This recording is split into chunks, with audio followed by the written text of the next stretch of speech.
Thank you all for coming. I want to especially welcome our guests, as always, from, well, now it's as always, from La Jolla High School. Where are you all? There we are, La Jolla Highs. Thank you for coming. Always great to have you guys here. It's great to see so many students who have come here for what's really an important discussion that we're going to have today. But on top of that, this is an event that is co-hosted on the student side by the touring mock trial team, by our mock trial team. And we are right now in the middle of the, I know it doesn't look like it, but we are right now in the middle of the mock trial competition. It started on Thursday night down at the Hall of Justice. Judge Anna Espana was presiding, Superior Court judge, over our team competing against Grossmont High School's team.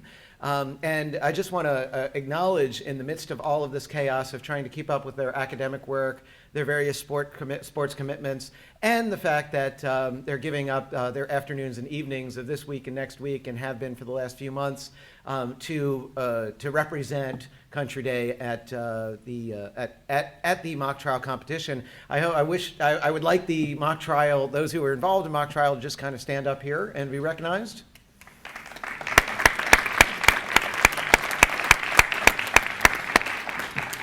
They were, you would not believe the number of hours that they have put in, and they put all of that in for this just one competition that happens at the end of February and beginning of March.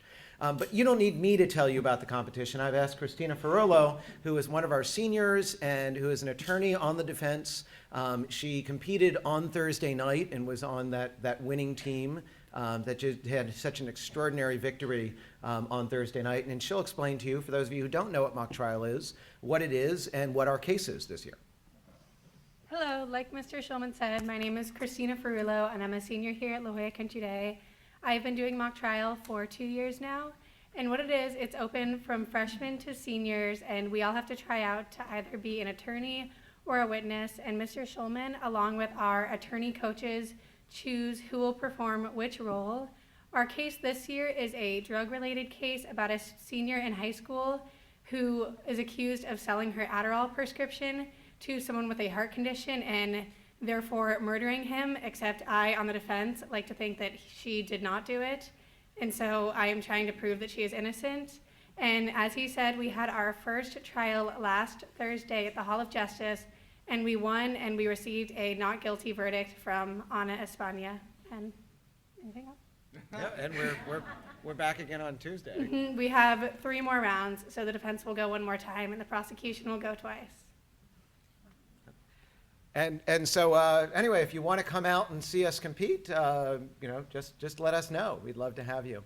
And we also want to do a special thank you. I did this last night, but I want to give a special thank you to Ms. Dumanis, who has, in fact, one of her attorneys, Assistant DA Sean Tafreshi, is our attorney coach, and he's been with us for all 4 seasons that we've been doing this, and is absolutely spectacular. So we owe a really special thanks to Mr. Dumanis for allowing him to have the time to work with us. And she and I agreed we have absolutely no idea how he does that, and has a small child. But somehow he does that. So thank you so much. Thank you all for being here. And let me introduce the man, George Mitrovich.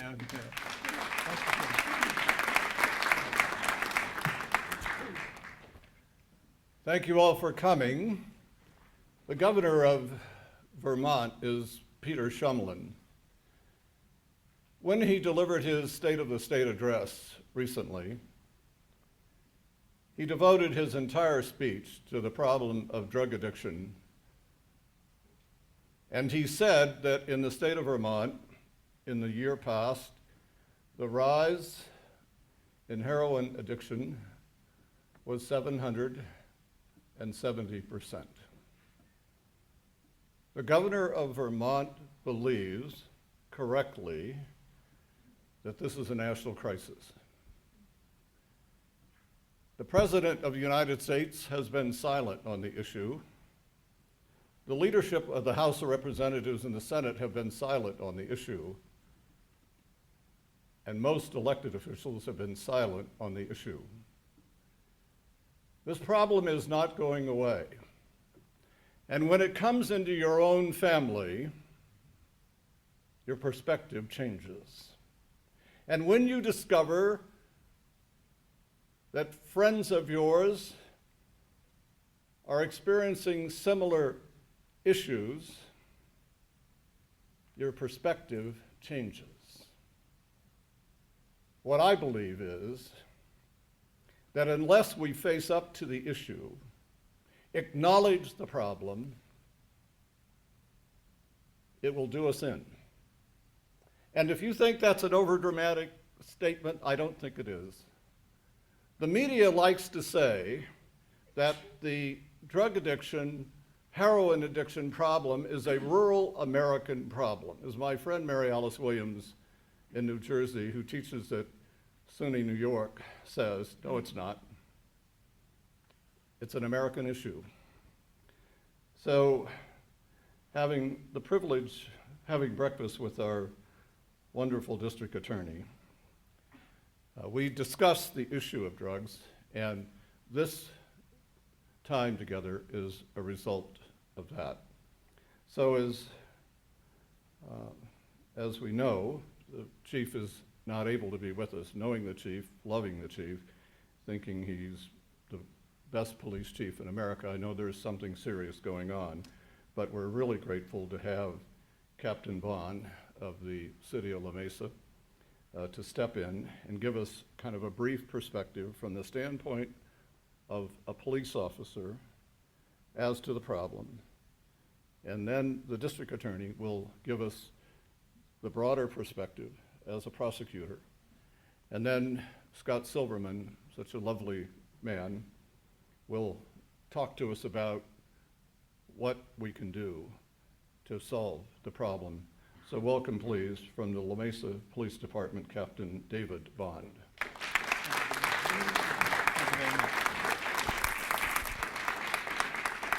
Well, thank you very much. Thanks for having me, George. I'm a little Putin, yes or no? I'm not sure. What was that? Okay, Putin, yes or no? Okay, just double checking. I wasn't sure about that. Just to make it clear, I've said this, written this, Putin is evil. So now we're all clear on that. I just wasn't sure there. Well, thank you for having me. Just a little background on me. I've been a police officer for about 26 years. I've worked my way up through the chain of command. I'm currently working as a police captain in the services that oversees our detectives, pretty much anything not in uniform right now, the plainclothes division, a lot of proactive, a lot of task force that La Mesa Police and a lot of the agencies in the county are involved in. And one of the things that we're very active in is narcotics interdiction, narcotics enforcement, and in particular heroin. And I'm not going to ask for hands right now, but I think if we thought about it, there's probably very few people in this room that don't have family members, friends, or maybe friends of friends that have some kind of addiction, some kind of problem with drugs, be it marijuana, be it cocaine, be it methamphetamine, or heroin. And what we find, even at La Mesa is right next door to San Diego and in between El Cajon and Lemon Grove, and we all work together on the problem. I was just talking to El Cajon sergeant the other day, and they recovered more heroin in one setting than they had in years to come. So it's a problem all over the county. It was a very large amount for the amount of heroin that they've seen. And we've seen the same thing in La Mesa, and I'm sure if Chief Lansdowne was here, he would be saying that we'd be seeing a lot more heroin than we have in years past as well. And one of the reasons for that are that kids normally, teenagers or young adults, they think the prescription drugs, and this may be a repeat on things you already know, or it may just be brand new, but they get into things like oxycodone, they get into other kind of drugs, prescription drugs from the medicine cabinet, mom and dad's and brothers and sisters' medicine cabinets. They start using those, and then when they try to buy those on the street, they're very expensive. They want the same high or the same low or the same feel-good thing. So then they end up turn into heroin, which is much cheaper, unfortunately, than some of the prescription drugs that get the same kind of high. And there's a lot of different ways, obviously, to use heroin. So when we talk about rural America, it's only a rural America problem. It's not. It's just about anywhere you want, anywhere you are in the United States. I'm focused on San Diego County myself, but we do work with state and federal agencies, and they see it throughout the country.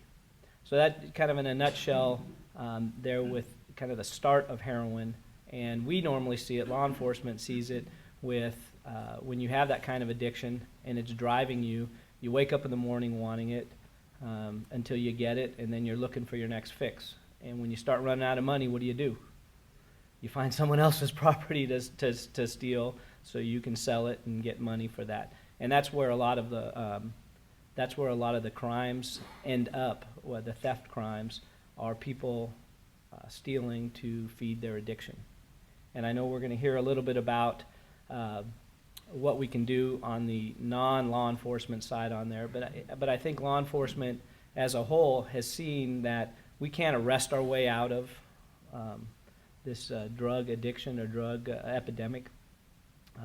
Just as we're seeing some of the changes in the state with state releasing their prisoners into county custody, we're not going to be able to arrest our way out. Law enforcement can't just arrest everyone, put them in jail. There's not enough jails to fill there, and it's just a revolving situation.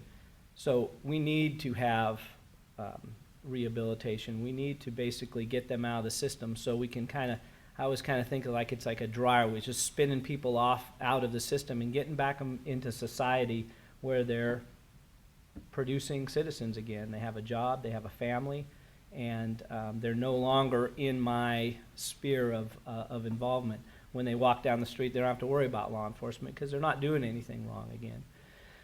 So kind of a nutshell there, but law enforcement in the county, we are very, I would say, aggressive in enforcing some of these crimes that we do, and everything ties in just about with some kind of drug addiction. And some of it's heroin, some of it's methamphetamine, some of it's cocaine, but when it comes down to it, they're all very similar.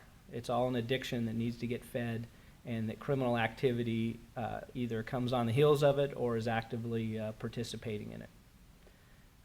One of the things, and I don't want to keep going on and on because I want to hear from Bonnie and also Steve, but one of the things that we're doing though, and I talked about it before, is we're working collaboratively with probation, with all the counties and the agency. This is one of the places, and when I talked to, I went back to what's called the National Academy, where a lot of police officers come and work together for about 10 weeks under the FBI's kind of tutelage. And law enforcement doesn't work together as well in other parts of the county or other parts of the country. San Diego County just seems to work really well. Our chiefs work well together. They work real well together with the district attorney's office and probation and the state and the feds. We all seem, there's always a little problem here and there. There's always, but we get it worked out pretty quick. So there's a lot of communication, and a lot of that has to do with some of us were officers and detectives in different agencies, and as we rose through the chain, we still kept in contact. So when problems arise, we can handle it very quickly and very easily. And what that does for the community is it allows for the officers and the detectives that are actually on the ground, the boots on the ground, going after burglars, people that commit robberies, rapes, homicides, drug sales. They can work better together because, as you may have heard before in any other of these, but I've heard several times, these criminals, people that are committing crimes in San Diego County, and I would say throughout the state, but San Diego County, they don't go, let's go to La Mesa today and commit a crime, or let's go to El Cajon and commit a crime. They just say, we need to go steal a car today, or we need to get this today. They don't know boundaries. They don't know whether they're in Lemon Grove, San Diego, Carlsbad, El Cajon. They don't know. They just go, where's the easiest place to steal whatever they're doing, or the easiest place to burgle someone or to rob someone, and then they do what they got to do, and then they move on to the next person. So that's what's good. If you don't know that already, it's something that I wanted to get across today, is that San Diego County law enforcement, probation, parole, district attorney works very well and very closely together. And I think we're lucky as a citizen of San Diego. We're really lucky to be able to say that because it makes, I think, overall the communities in the county much more safer. So I'm going to pass that on to George, and thank you for your time.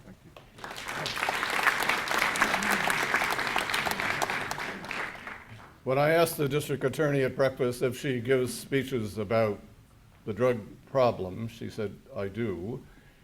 She said the problem is it doesn't fit conveniently into sound bites, so the media ignores it. Philip Seymour Hoffman was one of the great actors of our time.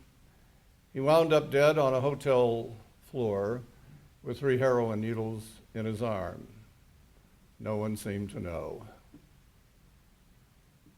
The next day, the heroin problem was on every front page of every newspaper in this country and indeed in the world, and it led the evening news broadcast.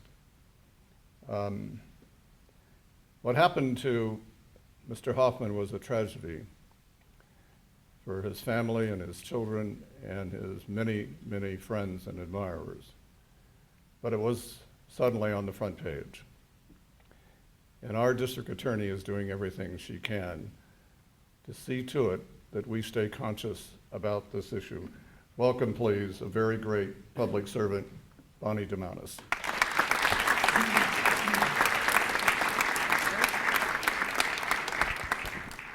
Thank you, George. When George calls, I come. I'm going to have to talk to Sean Trefresci, though. I hear the mock trial went not guilty, huh? I'm glad you all aren't up against our prosecutors. So I'm delighted to be here today and speak to you. I'm not going to deliver a speech because what I'm going to talk about is a passion that I have, and I want to tell you a little bit about where I come from because it was sort of kicking and screaming into rehabilitation and treatment and an awareness of what's going on. I was a deputy DA before I became a judge.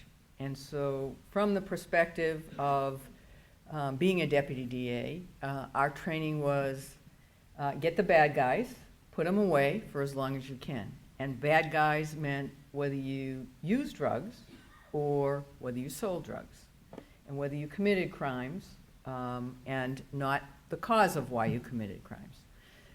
And to a large degree, that still is true. However, when I became a judge, I spent 4 years in the juvenile court.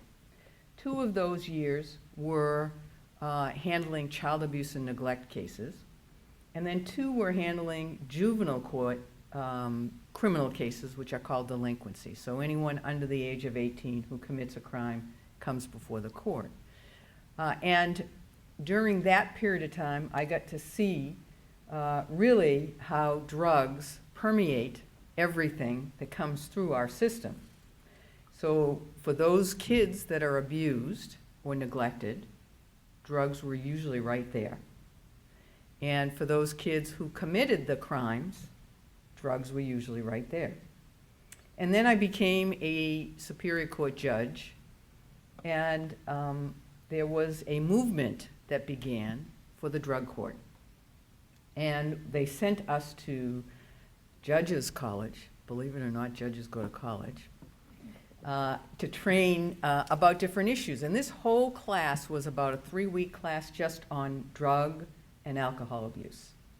And that was the beginning of an eye-opening experience that changed my world. And when I came back from that class, our Superior Court decided we were going to form a drug court. And drug courts began in about 1986, I think it was, with Janet Reno, when she was the Attorney General of the United States. So we began our drug court with the idea that for low-level offenders, we would hold them accountable, they would accept responsibility, but we would put them in treatment and try and turn their lives around.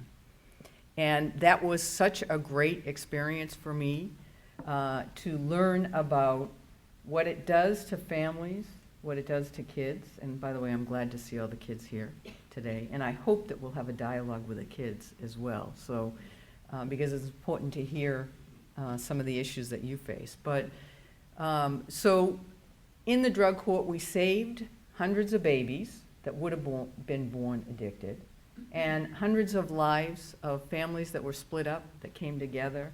And for anyone that hasn't seen a drug court graduation, it's still going on, and you should see one because it will change your life as well.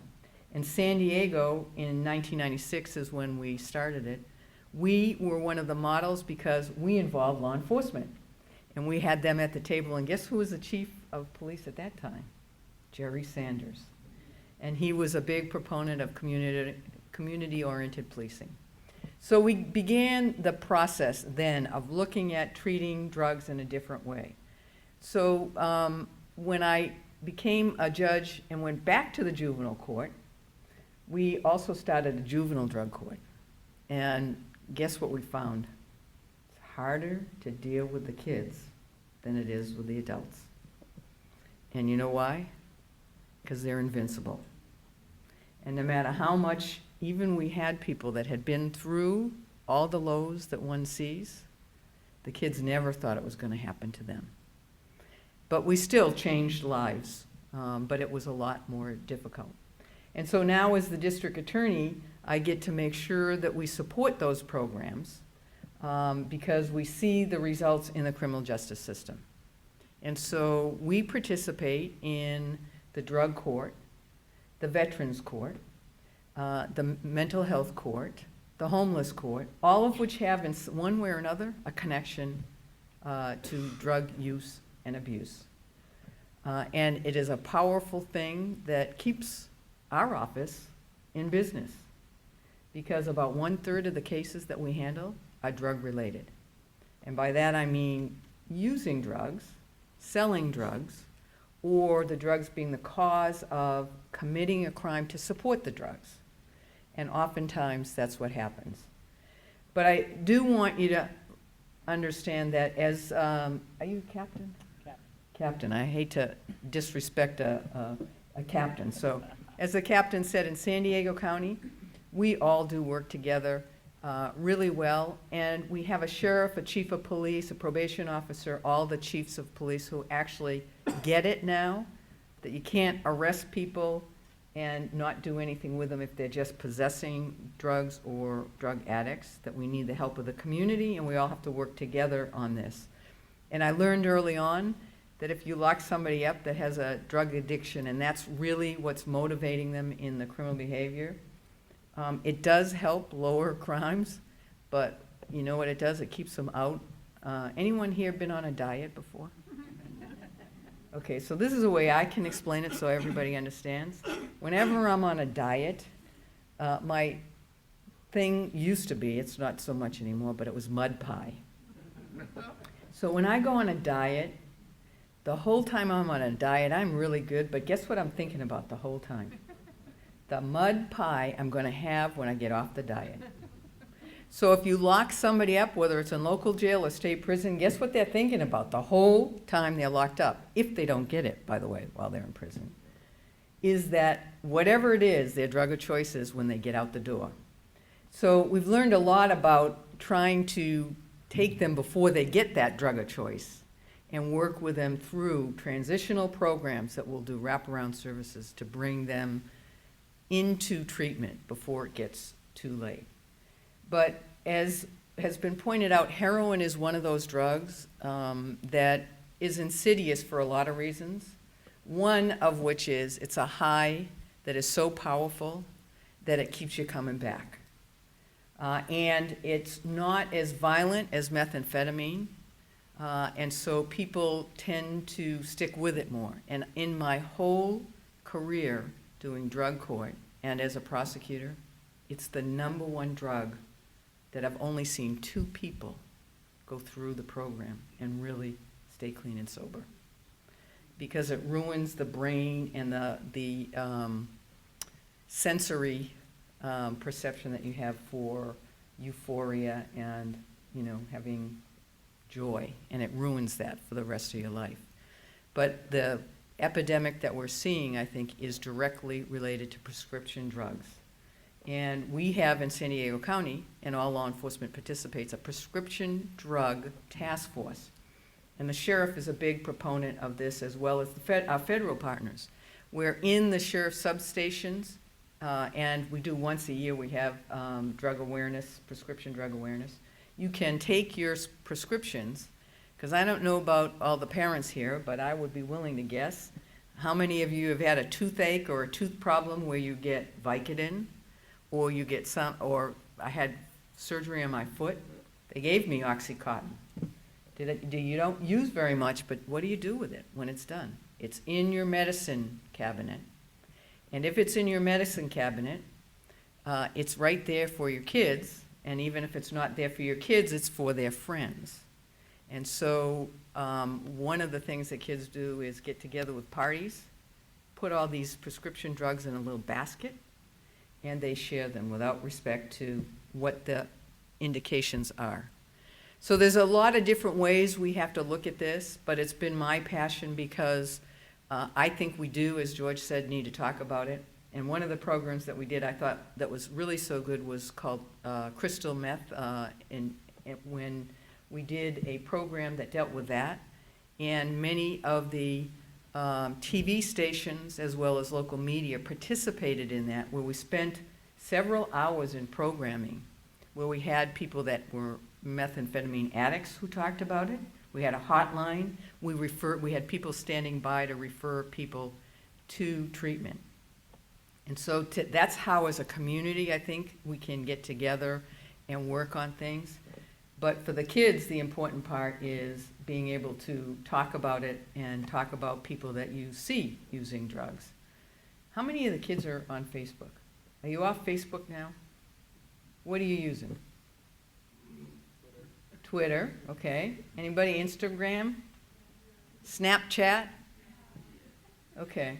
So all of those things are how they communicate. So we got to figure out a way to communicate. Oh, speaking of which, by the way, I do want to take a picture because I'm still on Facebook, and I'm a high-tech DA, so I'm going to have to make sure that we Facebook you all. So is there anyone that's going to mind that I take a picture? Few people leaving, okay. We're getting your name and address afterwards. So smile for the cameras.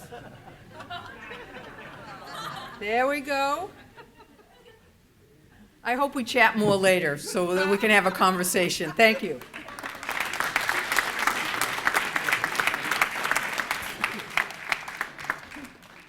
It's always a little unnerving when the district attorney starts taking photographs of you. This man is a very special guy, and he's devoted a significant part of his life to trying to help people get past their addiction. His book is Tell Me No, I Dare You. He was thoughtful enough at my request to bring copies, and he'll be happy to sign copies for you at a small, modest sum. Welcome, please, a very special person, Scott Silverman.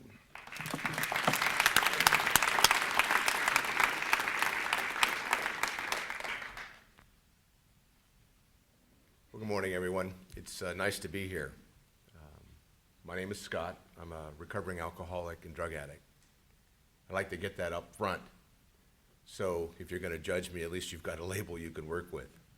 Many years ago, our gossip columnist, as you all know, in town, Diane Bell, put a headline in the newspaper, "Suicidal drug addict does good." My mom called me. She says, "Oh my God, have you seen what they wrote about you now?" And I said, not. It was a very interesting day. As of last November, I celebrated 29 years of continuous sobriety. Wow.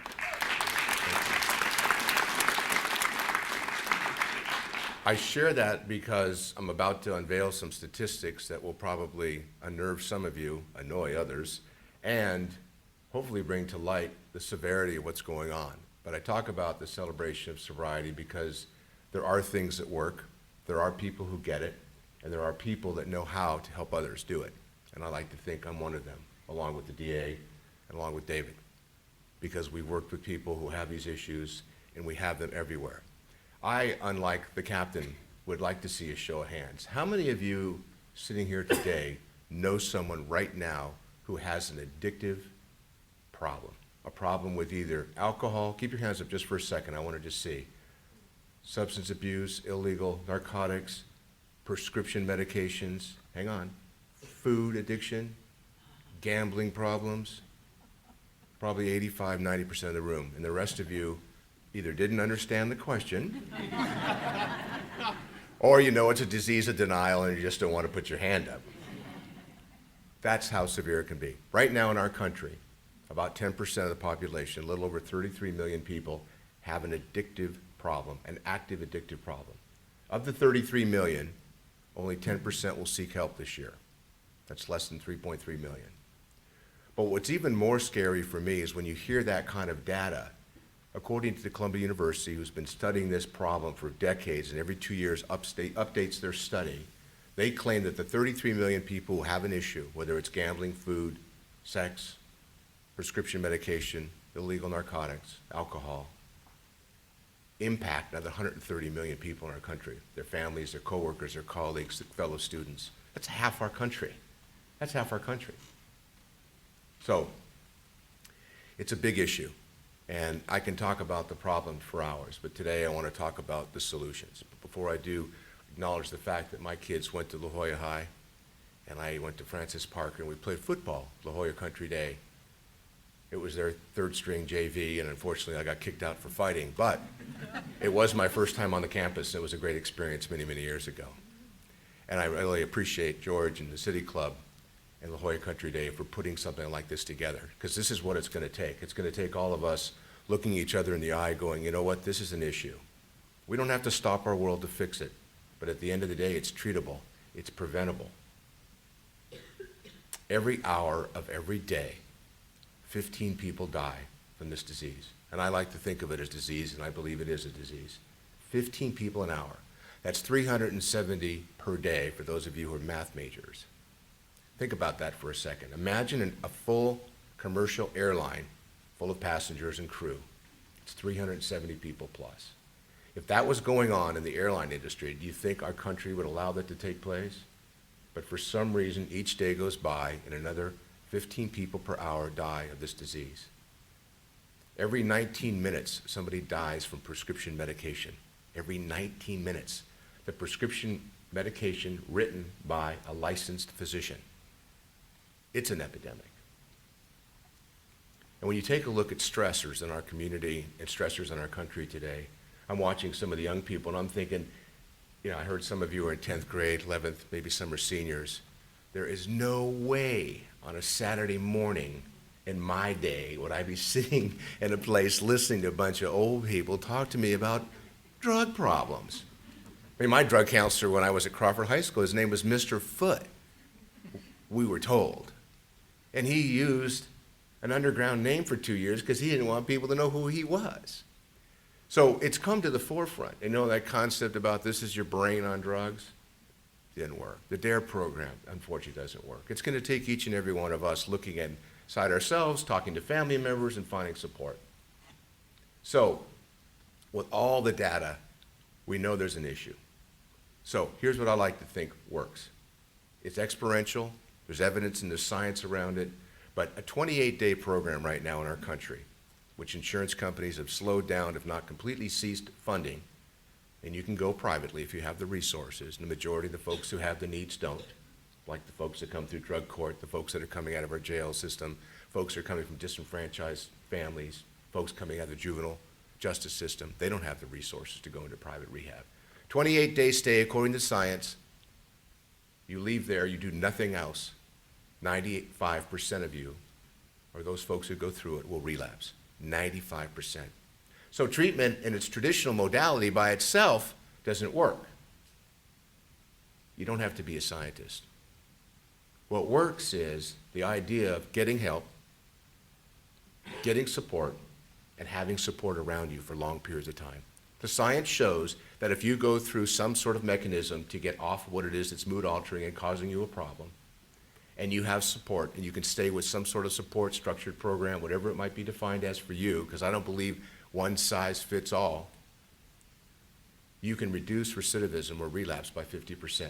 You go a second year, you can reduce it another 50%. So imagine having a formula for success that can reduce the problem by 75%. We know it's treatable. I work with the DA, work with the drug courts, been to graduations, work with people who are addicted all the time. I do crisis intervention with families who have the issue with alcohol and substance abuse all the time. You know, and I'm lucky. You know, I'm lucky my daughter and my wife are here today. Without family or somebody around me, I never would have been able to do this alone. And when you think about the disease, if you liken it to something like diabetes, you can't just get a shot. You've got to stay with treatment for the rest of your life. So that's how simple I think the solution can be, is by helping people. But what has to happen, in my opinion, is each and every one of us have to make part of our day, our lives, when we see a problem, look someone in the eye and go, you know what? I care about you. You're important to me. I want to see you on Twitter. I want to know that, you know, if I don't see you or hear from you for a couple of days and I know something was going on, I'm going to reach out and I'm going to say, hi, it's me, Scott. What's going on? Sometimes we've gotten to the point now where we don't look up anymore. We're on our phones, we're on our computers, we're on our iPads, we're whispering to our colleagues in the rows, we're chewing gum in group level. She's going, how did he know that? Well, I was just looking right at you. Discovery is simple, can be made easy. So what am I doing about it, you ask? Thank you. In the room today, I have a few colleagues and partners. We're getting ready to open up a substance abuse addiction outpatient rehab here in San Diego. And I'm going to use everything that I've learned. I'm going to tap all the relationships that I know. I've talked to people like the leaders in our community, like George, and the DA, and David, and the police departments, and professionals, and working with doctors and lawyers in trouble. We're going to help them get into and get access to treatment, but not for a week, not for 6, not for 12, but to start there, and we're going to have a 1 to 2 year follow-up. When you go to my website, it's called With Tough Love. That's not what we're going to call the rehab. It'll be something different. But at the end of the day, I get it. And what I want to do is I want to share it with all of you. Thanks.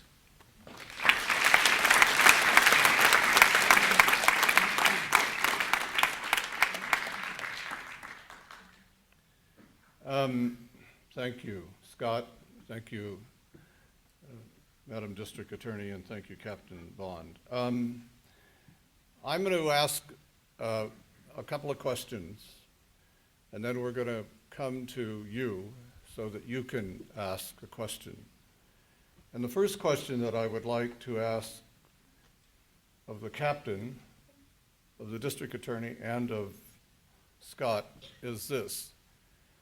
One of the things that concerns me is the code of silence among young people, which is that you may not be a drug user, but you have friends who are, but you never say anything to their families, to their parents, to their siblings, that there's a problem.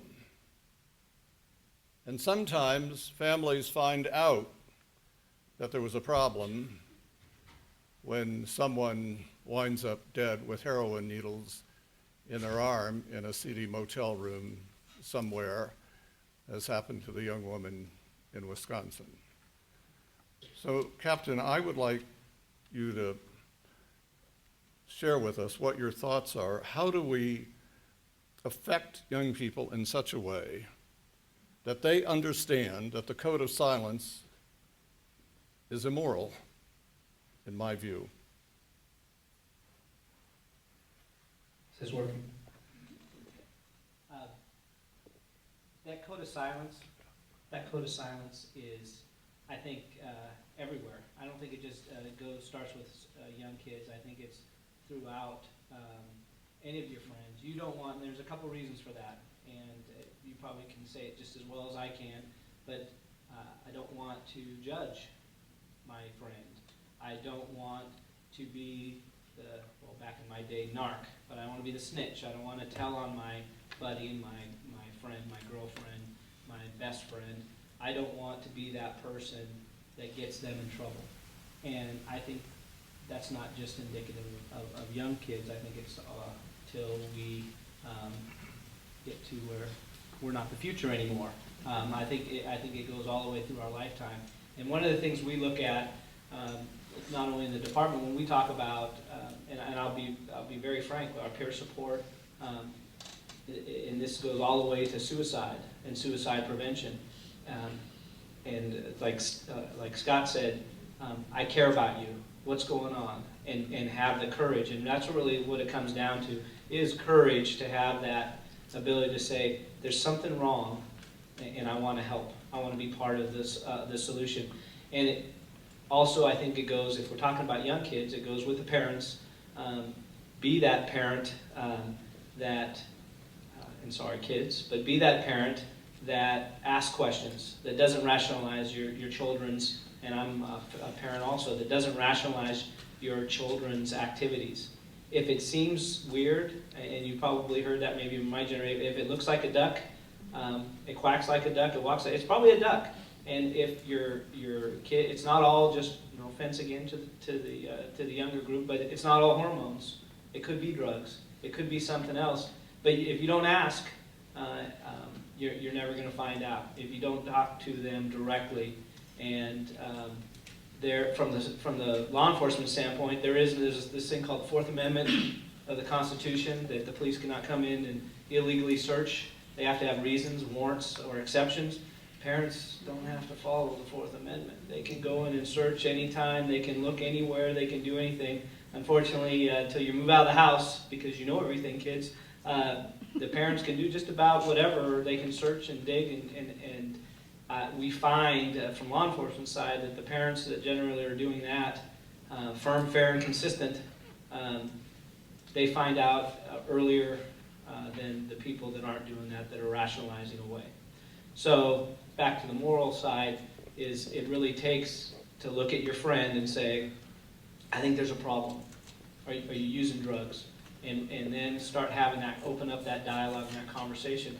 And that generally opens up a good dialogue where good things happen. So that's my take. Madam District Attorney. Well, I don't know that I can say it much better, Captain, but one thing that we've done in our office is begin youth advisory councils. So in Scripps, in Lincoln High and Mira Mesa now, we have youth groups that work with our people, that we actually bring you all together and say, what would be a message that you could listen to or be a part of? And actually, one group did a video that we ended up getting an Emmy Award for that dealt with the issues that were important to them. But so I think engaging people, particularly young people, and you all look really young to me, so is important. But I'd actually like to hear from you all what you think about how we can get you to look at all the eyes shifting here.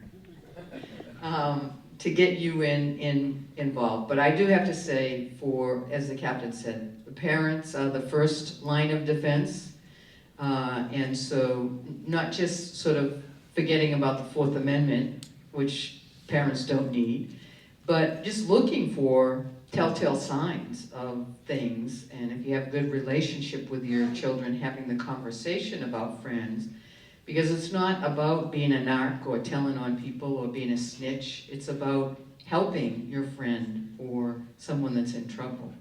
And since we saw, as Scott said, all those hands went up when everybody knows somebody. And knowing somebody is one thing, but doing something to help someone is a totally different thing. And unless we help each other, we aren't going to change this. But I bet you if you took all these kids right here, all their cell phones, and looked at stuff, you'd probably find out a whole lot about them, right? None of you guys have Twitter besides this young man here? Okay, I want you to follow me on Twitter, okay? We'll tweet back. Anyway, it's all about working together, so I think that's a start. And shall I turn it to Scott? Thank you. Thank you. The way I worked it with my kids, and that's all I can really give you, and when it comes to what you're doing or not doing. Can I see your phone for a second?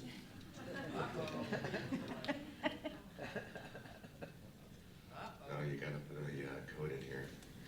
Anyway, I saw you do it No, so I wouldn't be good. able to do that. So, I like this guy, Scott, he's funny, that's nice. So what I did with my kids, I was what I call a drive-by parent. You know, my kids the next day, how was your evening? Boy, that house was really, really cool. Wow, so many cars parked. How'd you know that? Oh, I drove by. I remember one night my daughter was going to go to the movies with some folks, and she said, oh, we're going to go with so-and-so and so-and-so. I go, wait, isn't that the group you just talked to me about last week? The dog came on campus and they got in trouble? They go, yeah. I go, I tell you what, I hated to say no, even though my book talks about saying no. So what I would do is I'd say, if you're going to go to the movies, I'll tell you what, I'll go with you. What do you mean? I said, no, I'll go, I'll drive, and I'll just sit in the back. They go, never mind, we're not going to the movies. Try and disincentivise. But I think, you know, when it comes to the direct question you've asked, George, I'm not even about to propose what I think you're doing or not doing. I think, as Bonnie said, it'd be nice to hear from you. I can make some speculation. These three over here, I know exactly what they do because I can see it in their eyes. But for most young people today, between peer pressure, and I think that's a big part of it, and then not wanting to be, you know, to feel like you're the one who's dropping the dime on your buddy or getting up in their face. But at the end of the day, you know, as you get older and you start going to funerals and you hear about your friends and someone who took their life, and you know, the teenage suicide today is just so high and scary. And there's just no reason for it. And the stressors are higher than they've ever been before. So I'm not gonna guess, I just turned 60 on Thursday.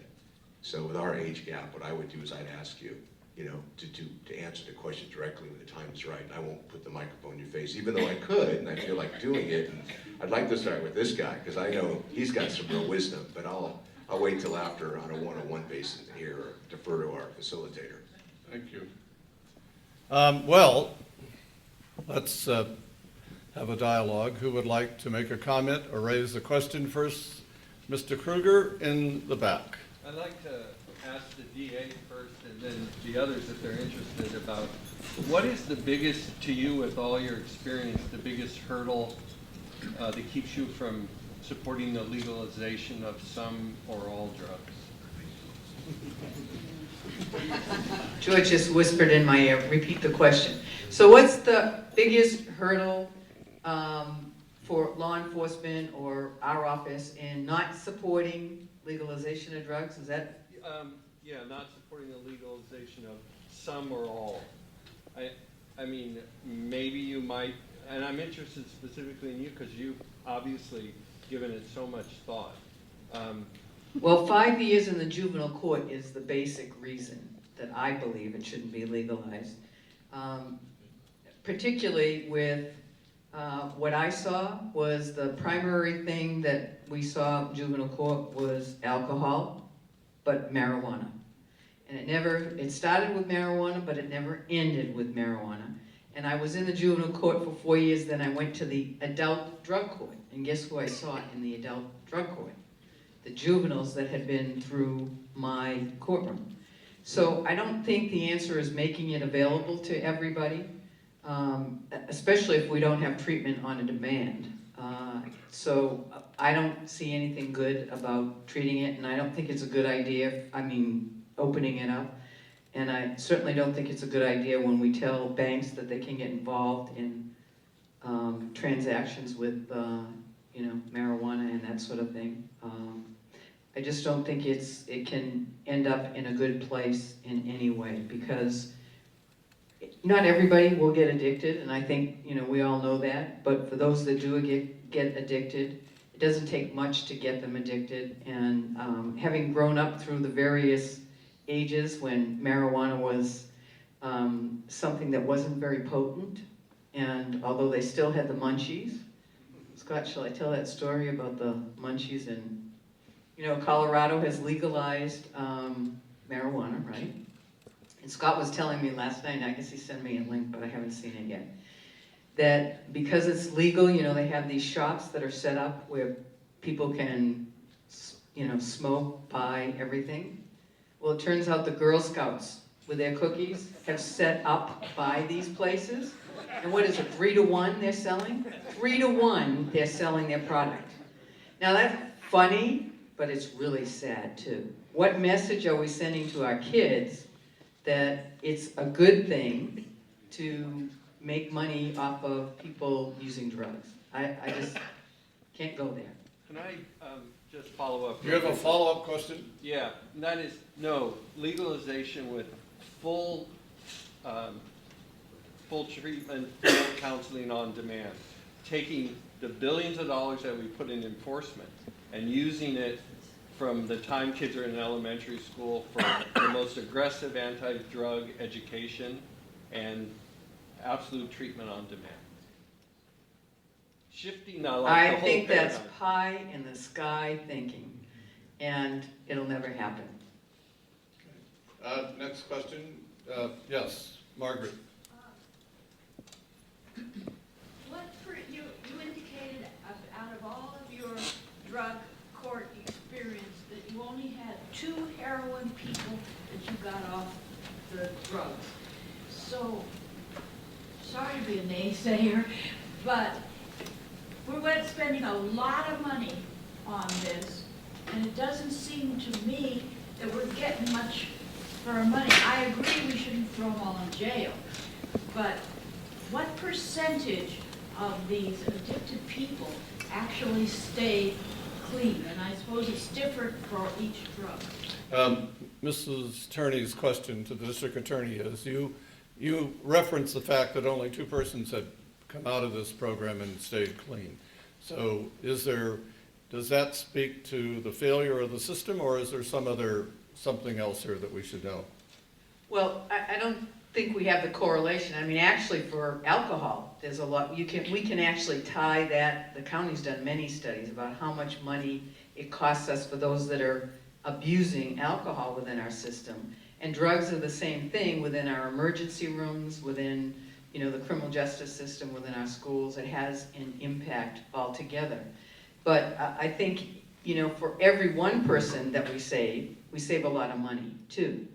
And even if we don't save them for their entire life, you plant a seed, and that seed sometimes grows later. So even with the many addicts that I've dealt with, sometimes they have to come back once, twice, 3 times before they get it or hit their bottom. And a lot of it has to do with age and that sort of thing. So it's a complex issue. It's kind of like what causes things and that sort of thing. But I don't think we're at a point that you can just dial it back.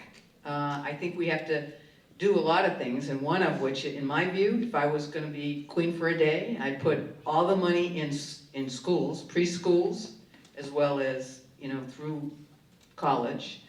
That would help, because literacy is one of those issues. You find that most people that haven't graduated from high school are in our prisons, but not everybody that doesn't graduate is a criminal. And we don't lock up people primarily just for using drugs. It's the crimes they commit as a result of that.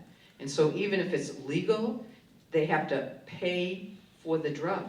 And if they're not working, then they got to steal for the drug. And one thing that's really, I've seen anyway, is people, families, friends get torn apart because an addict can look you in the eye and lie, and you believe them. I mean, we tested people and they tested positive, and they would be so convincing. And they say, but Judge, I didn't use anything. I know it's not right. And we tested again because you believe them. And guess what? It's right. But I think they believe their rhetoric. But so it's a complex issue, which again, like George said, it's not really a soundbite kind of thing. There's no simple issue. But that doesn't mean we should give up on it either. I think if we all work together and try and work with the people, that we can help in many different ways. Carol Brown, and then, yes, Carol. Okay, thank you. And that's my question. How do we work together? I lost my best girlfriend when we were 17. We liked to go to parties. She went to a party, I didn't go with her. And she ended up dying from an overdose of drugs. and alcohol at that party. Now, I knew that she partied way more than I did when I was in high school. But what's that conversation I should have had with her? Well, she and I had the conversation, but where else should I have taken it? Her mom? My mom? I mean, when you have the knowledge that a friend is doing things that they shouldn't be doing, what do I do? I'm going to give this to Scott. Yes.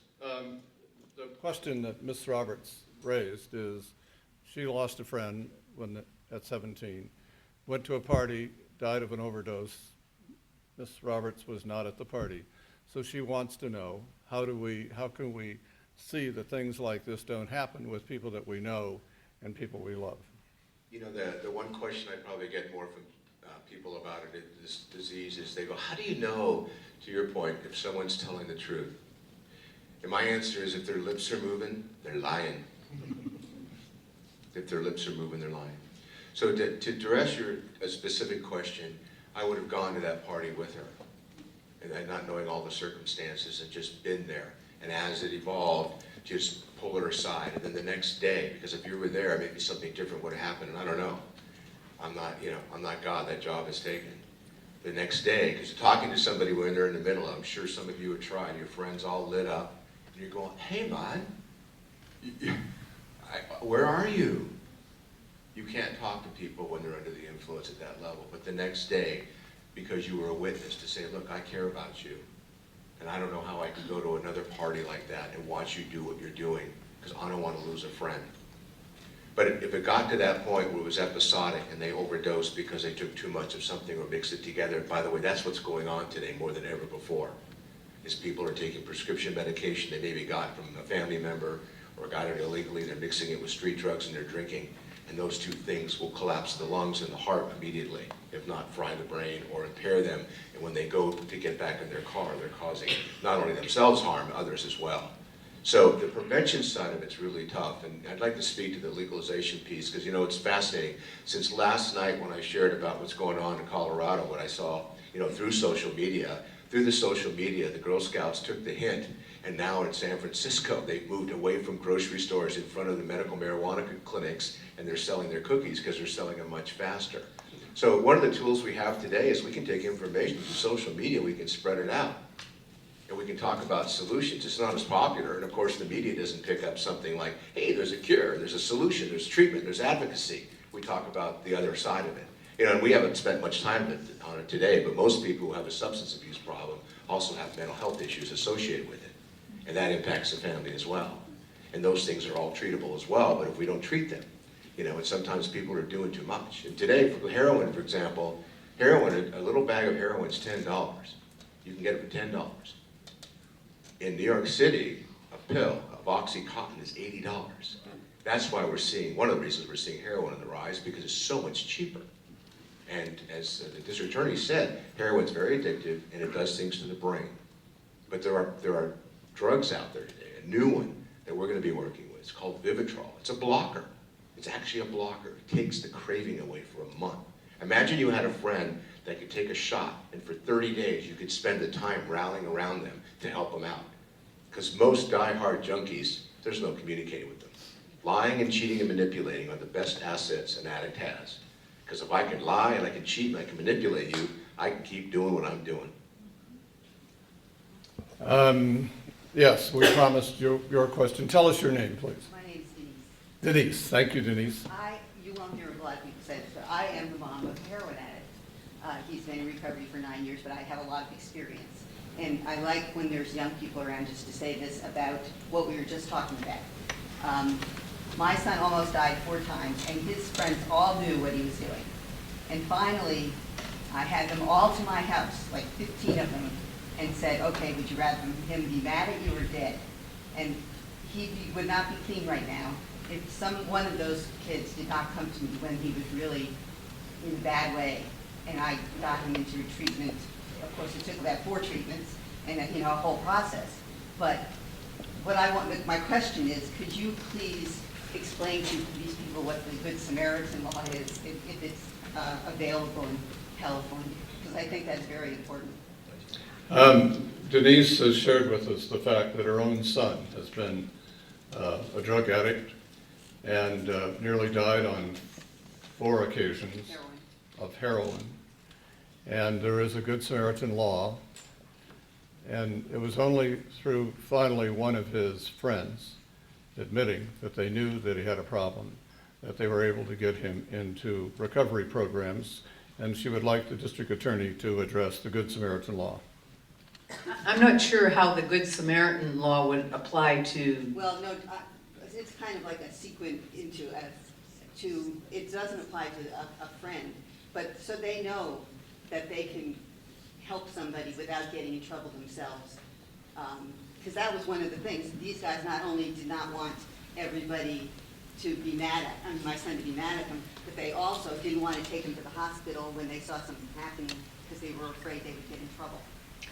oh, okay, so the, sort of the snitch aspect, whether or not you tell on someone. There are ways to anonymously report people, and you see that a lot lately with, guns in schools and things. So that people, you can step forward and talk to your parents who can talk to people. You can talk to the school that can talk to the kids. But you don't have to get in trouble just for saying it, and you can be anonymous so that nobody will even know it comes from you.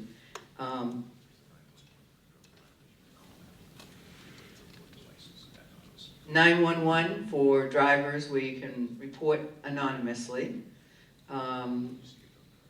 Yeah, and if it's a child with an issue, you can call Child Protective Services, be anonymous, totally anonymous. You can call law enforcement, and maybe, Captain, can you talk about that at all? Thank you, Denise. First off, that's very brave of you to bring that. Very brave of you to bring that I would also up. like to say that my son speaks now to people and talks about his whole experience with this. And a lot of the kids, they still, well, I don't know if it's their brain at this time of their lives or whatever, but they can't process death well. So even if they go to funerals and things, after about 2 days, they're back to thinking different ways. And, so that's another thing. How do you get them to think with analogy? The question, kind of, how do you get young kids to get that they could actually die? And same thing in my little circle of friends. I've thought we could end war tomorrow if over 40 are the only people that could fight no war. We'd figure out a different way to do it. I'll tell you that right now. But when you're 19, 20 years old, you're invincible. It's not going to happen to you. And I would say this is a great example of someone stepping up and saying, "Do you want this or that?" And I have one of the things that anonymously, just to let everyone know, there is Crime Stoppers. You can report anonymously there. Yes, there is some financial gain you could get out of it, but you don't have to. But you can call up, list everything out anonymously. You get a number, and that's it. No one even knows you when you call in. They don't know who you are at that point. It gets farmed off to the agency in question, and it gets taken care of. Now, that's through law enforcement. That's the law enforcement way. But somebody doing something is singing a short story from my days. Is me and my team arrested a lot of people, did a lot of search warrants for narcotics, and one in particular, there was a husband and wife selling small amounts of methamphetamine at the time, and we went and executed a search warrant and arrested them and put them in jail for sales and possession. And fast forward about 7 years later, I'm impounding a vehicle. I was helping an officer. I was a sergeant at the time, impounding a vehicle late at night, 2 o'clock in the morning, and the tow truck driver says, "You arrested me for sales." And so my hand immediately goes, just me and him, and immediately goes, and he goes, "And I just want to say that was the best day and the worst day of my life." He goes, "I didn't necessarily appreciate you ripping my door off the hinges. I didn't necessarily appreciate you tearing through all my stuff." And we did, but ripping all our stuff and taking stuff off the walls and knocking holes in the walls, looking for drugs. But the next day, we were going to go big time. We're going to start going quarter pounds, working with Mexican cartel. And if you hadn't done that, if you hadn't put us in jail, we would have gone there, and I don't know if I'd be alive today. And he goes, "I have this crappy job right now, towing cars in the middle of the night. But you know what? I don't have to look behind my back. And for the last 7 years, I haven't had to look behind my back. I haven't had to worry about who's at the front door. My family loves me. My kids are being raised well. I have time for them. I don't have a lot of money like I did before, but that pales in comparison. So you never know when the bad things you do, that snitch or that thing that's very uncomfortable, and I had fun doing it, just so you know, doing the search warrants, but you never know how on the other side, though, that worst day of the life, looking at your friend and saying, I want you to stop doing drugs, or I will no longer be a friend, or Mrs. Smith, your son's doing drugs, and you feeling like you're a snitch, that can have a huge impact on that person's life for years to come. Can I just add something real quick? You know, we've been talking about putting people in jail and prison and that sort of thing. I want to echo what the captain just said. I can't tell you how many people have come through my drug court and said, thank you, Judge, for locking me up. You saved my life. And so having the courage to do, it's not easy. Even as a judge, you see somebody that has a family or has kids, or you know they're hurting, but you also know that unless you do this, it's tough love. And so, and even for you kids, it's tough love for your friends. You could be saving their lives. So I want to thank you for coming forward, and for your son for going out and talking, because that's the... And he's very grateful to those people that talked to me too. I just wanted them to know that, you know, In the end, yes. Yes. Yes. It takes courage, though, and... We're going to do a couple of more, and Mr. Van Buskirk, but first, Mr. Pelletier. Well, I have nowhere to go, so I'm going to fly to Boston for a lobster roll. You're all welcome to come and join me at your own expense. But that doesn't have to happen anytime soon. So, Mr. Pelletier. I also lost a son to drug addiction years ago, and so I have a lot of interest in the topic. I want to point out something. I'm looking at all these young people in this room, and I want to know, I think most of you, on some level or another, have experienced drug highs and such. They're pretty terrific, aren't they? What I want to know is, why are you young people here today instead of off getting high someplace? You know, this is sort of the other end of the scale. Some people, I know that in my son's case, he was born hyperactive, and he had more energy than he knew what to do with, and we couldn't find a way to harness it. I suspect that you who are here today, you young people in particular, have found a way to harness your youthful drive and energy and looking for purpose in the world by being socially active. And I'm so happy that so many of the schools, both high schools, colleges these days, are requiring 20 hours or more a year of volunteer work to get you out of your heads and into the community and into contact with other people, so that we can learn more how to help each other to survive and grow and be happy, rather than doing it in some stupid, self-destructive way with drugs. Thank you. Thank you. Mr. Van Buskirk. Yeah, this is interesting to me. I have two sons. They're phenomenal kids. They never gave me a problem. They went to college, played collegiate athletics, have great jobs. But I think it becomes starting with the family, with the parents, and talking to them.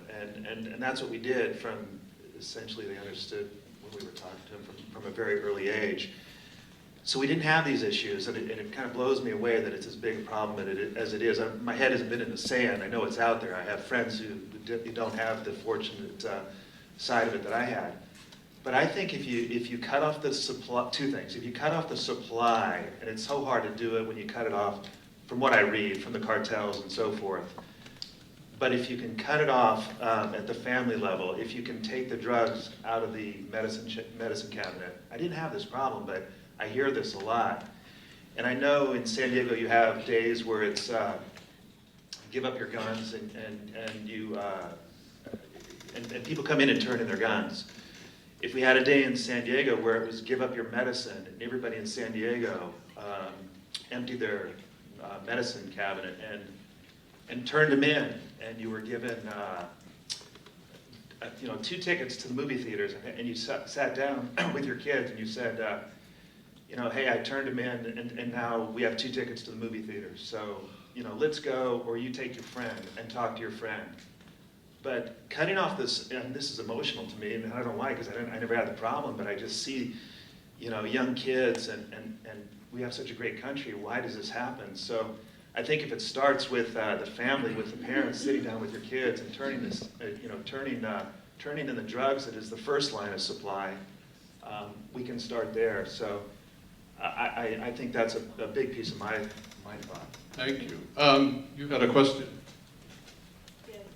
I've been getting phone calls lately from a group who are planning to put on the ballot for the next election, making marijuana legal in California, like in Colorado.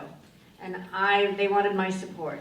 And I am not saying whether I support it or not until I get more information. So I would like to know from you, Bonnie, and from you, all three of you, what are the pros and cons of having marijuana legal in California? I actually think the DEA has, and there are papers that are written about that. I don't think in a short period of time I can give you those answers, but what I can find out is some websites to go to that will, pros and cons, because, for everything there is a different answer. But it's complicated, and even the Medical Association, I think, to a large degree, is not in favor of all this. You have to separate it from medical or use for medicinal purposes, as opposed to legalizing it for recreation. And I think probably before we decide whether we should do it in California, we ought to give Colorado and Washington a little chance to show us how that experiment is going to work, because I think it's going to shock all of us. I agree with that thinking, but I got to tell you, I've been wrestling with it for a long time. I think that we've tried a lot of different things, and we've seen the devastation of what's going on with narcotics, but it's fascinating. I knew most of my adult life that marijuana is a gateway drug, and I found out 3 years ago, science says it's not. Science says it's not a gateway drug, but I've never met anyone who did heroin that didn't experience marijuana, but those who want to legalize it say, well, anyone who ever did heroin also drank water. So there are arguments on both sides, but here's the thing, and I think the voters probably potentially could support it this year. My philosophy is if you're going to do it at whatever level, whether it's medical marijuana or a small amount to grow or legalize it at any level, that every dollar that gets taxed, 75% of it has to go to treatment, education, and prevention. Otherwise, don't even attempt it. And the thinking would be, well, we've tried everything else. We've tried to lock down the borders. We've spent billions doing it. I actually had years ago when I ran a charity, I had a big donor come to me and says, look, you're a resourceful guy. I'm going to give you a $10,000 grant. I want you stopping drugs at our border. I said, well, the government's spending that every second right now, and it's still not doing it. And, to the point of stopping it, I mean, the demand is what drives it. So until we find some sort of alternatives to mood-altering opportunities, and it can't just be bowling, and it can't just be croquet, and it can't just be baseball, and it can't just be football. But I think your point about the family is real critical. But as I'm sure that the DA will tell us, most of the folks who come before her over the years, there was a disenfranchised family. So sometimes in recovery, sometimes in gangs, those are the replacement families. And there's all kinds of new things that are happening with gangs today above and beyond what's happening with drugs. So societally, there's a lot of issues we have to talk about, and I think it's this generation that's really going to lead us into some systemic change, because we do need systemic change. I think both of those answers covered. Shameless plug for the prescription drugs, though. Getting back to that, La Mesa and several, I think all the county agencies have what's called prescription drug drop-off days. And they're very well publicized as they come up. We do them at least twice a year. But shameless plug for the sheriffs, every substation, if I'm correct, has what looks like a mailbox, a white mailbox, and you can drop them off any time at any of their stations. Any drugs, any prescription drugs, you can drop those off. So I strongly encourage you. So you don't have to wait for the quarterly or the every 6 months. Yeah. So any sheriff's substation, you just take your drugs in there, drop it off, no questions asked. How do I get the movie tickets? The movie tickets, that will be in the mail, sir. You've had one. I'm going to give Mark Dillon a chance. I'll come over here. And then I think, and then Brittany, you, Madam YWCA, will get the last question. Yeah, I feel like I might be swimming upstream on this one, but some critics of the criminal justice system describe the school to prison pipeline, where we suspend kids for minor behavioral issues at school. Every time you suspend a kid, you reduce his chances of graduating. We establish a record, sometimes lock them up depending for possession. That increases the dropout rate at school, decreases the likelihood of them succeeding. In fact, in some cases, even if they get cleaned up, they can't get a Pell Grant because of getting busted. Now, I know you guys have testimonies for people whose lives you made better because of locking them up, but I'm wondering if that's a shared experience or if we shouldn't try to do some other things that would break this school to prison pipeline.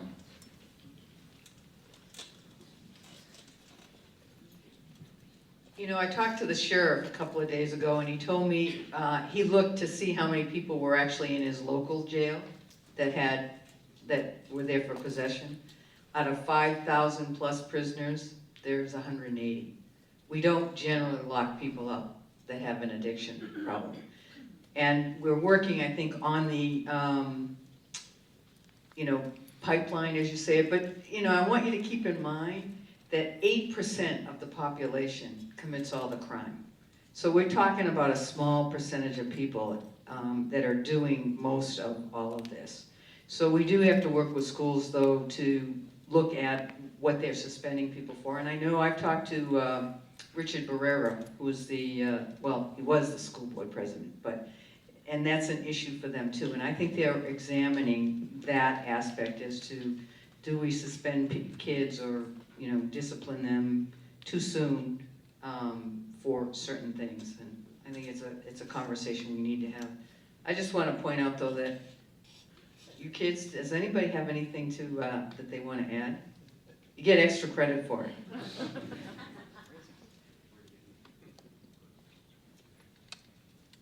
What's your Twitter handle? Okay, all right. St. Nicholas, in case anybody wants to tweet with him.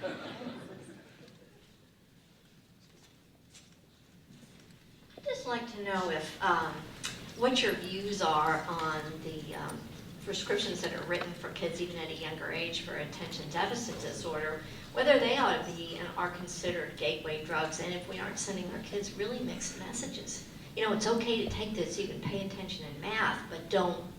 And just some people's thoughts on that.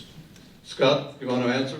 I get all the easy ones I should never have disclosed early. I think we're over-medicating our entire population. I think we're giving kids too much medication too quickly, and we're not looking at alternatives.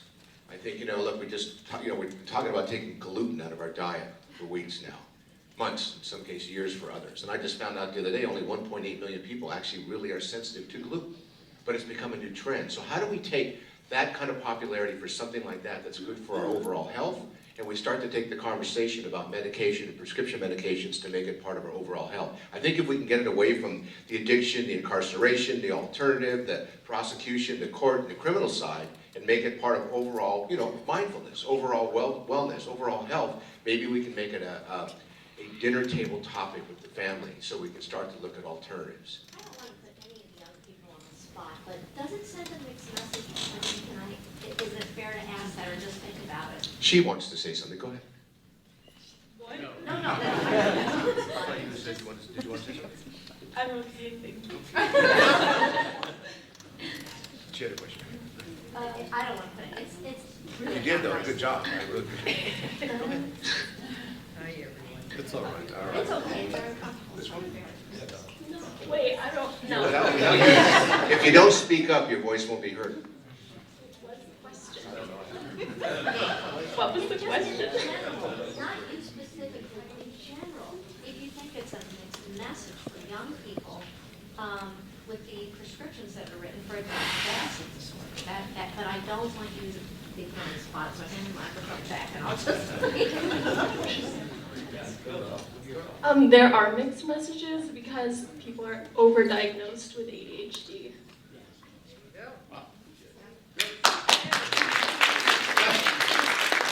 Well, there you are. Okay, Madam YWCA.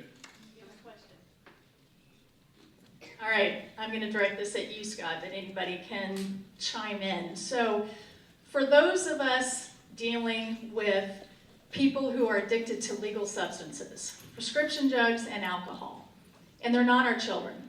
They're our friends, they're our parents, they're our grandparents. What can you recommend to us if we've had all the conversations, we've talked and talked, we've tried to get them to understand the situation, and that we support them, we're only there to help them, but they're not buying it and they want to continue down the path that they're on, but we have really no control over their lives. Can you make some recommendations to us about what we do then? I think this, if I'm having an issue with my wife and she's not listening, I try to bring in an expert, whatever that's defined as. I think one of the things we have today that we probably didn't have before is we have life coaches. We have a lot of clinical experts in our community today. Sometimes when you're talking to another family member, you have to step back and go, you know what? I may not be the best one to convey that conversation anymore. You know, one of the definitions of insanity is doing the same thing over and over again, expecting different results.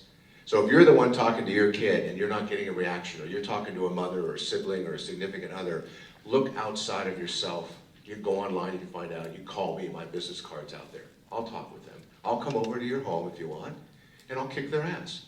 Sometimes it takes somebody other than you who's telling them that because you're too close to them, and keep in mind, they've spent all this time trying to put this veil of secrecy up because they're embarrassed about the stigma of someone in their family saying to them, you know, you're a bad mom, you're a bad father, you're a bad son, you're a bad daughter. And keep in mind, most of us when we grow up, someone is in our face doing this. You're not going to be tall enough. You're not going to be bright enough. So we're already predisposed to having someone kind of correct our behavior. And if you're close to them and they love you and they respect you and you're telling them, it's twice as embarrassing to say to you, I've got a problem. But sometimes a stranger can say the same thing and within a matter of minutes, bring something out of them that you couldn't. And maybe you'll be in the room, maybe you're not. Quick story. A mother comes to me, a congresswoman out of LA, years ago, brings her son in, and we sit down, and I said, so what are you doing here today? He said, well, my mom brought me. So I said, what are we doing here today? And she says, well, he has a marijuana problem. I looked at him, I said, so do you have a marijuana problem? And she says, he really has a bad one. So I said to him, how bad is your problem? She says, it's really, really bad. So I said to him, would you like your mom to leave the room? He goes, please. So sometimes just somebody else who's a little more objective than you are, you know, a clinical expert, a therapist, a psychologist, a doctor, the faith-based community, there's all kinds of resources out there. And I know in the business you're in, you know who they are. And you just have to, you know, one of the hardest things in the world is to say, I don't know. And the second thing is, I need help. Will you help me? So sometimes we have to say that for others to help them. My thoughts. Thank you. Let's, first of all, to Captain Bond, thank you for so willingly and so ably stepping in for Chief Lansdowne. Thank you, Scott. This book, he'll sign it for you. He wanted to sell it at a certain price, but we will sell it at a special City Club price of $10. But he will sign it. And Madam District Attorney, you're so wonderful. Thank you. I think, I mean, this is, look, I tend to think this was the 1,075th program the City Club has done. I tend to think they're all important. This was particularly important today. And since I have the privilege of knowing some of the students at this school, and I know they're great students at La Jolla and at all of our schools, thank you for coming. Thank you for being so attentive, and you have been attentive. And I hope that you will, whatever the lesson you take away from here, you will share it with your friends and with your family. And I think, as the district attorney said, the criminal element in our society is only 8%.